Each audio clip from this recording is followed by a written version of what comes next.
ഇത് വൈദ്യരുടെ കട, അശോകൻ വൈദ്യരുടെ കട. യാതൊരുവിധ ബോർഡുകളുമില്ല. പക്ഷേ വരുന്നവർക്കൊക്കെ നല്ല ഒന്നാം തരം മരുന്നുമുട്ട കിട്ടും. അഷ്ടവർഗ കാന്താരി ചമ്മന്തി മുട്ടയുടെ കൂടെ കിട്ടും എന്നുള്ളതാണ് ഇവിടുത്തെ പ്രത്യേകത. മുട്ടയെന്ന് വെച്ചാൽ കാടമുട്ട, കോഴിമുട്ട, താറാവ് മുട്ട, കരിങ്കോഴിമുട്ട, നമ്മളുടെ ഇഷ്ടാനുസരണം ഏത് മുട്ട വേണമെങ്കിലും പറയാം. അവിടെ ഇരുന്നും കഴിക്കാം. പാർസൽ സൗകര്യം ലഭ്യമാണ്. എരിവ് കുറച്ച് വേണമെങ്കിൽ അങ്ങനെയും ആകാം. 8 കൂട്ടം അങ്ങാടി മരുന്നുകൾ ചേർത്താണ് ഇത് ഉണ്ടാക്കുന്നത്. സ്ഥലം എവിടെയാണെന്നല്ലേ? പറവൂർ ജംഗ്ഷനിൽ നിന്നും പാലിയം റോഡ് ഒരു 1.2 കിലോമീറ്റർ പോയാൽ മതിയാകും.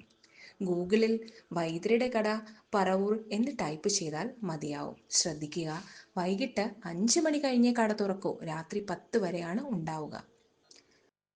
അപ്പോൾ പോവല്ലേ മുട്ട കഴിക്കാൻ.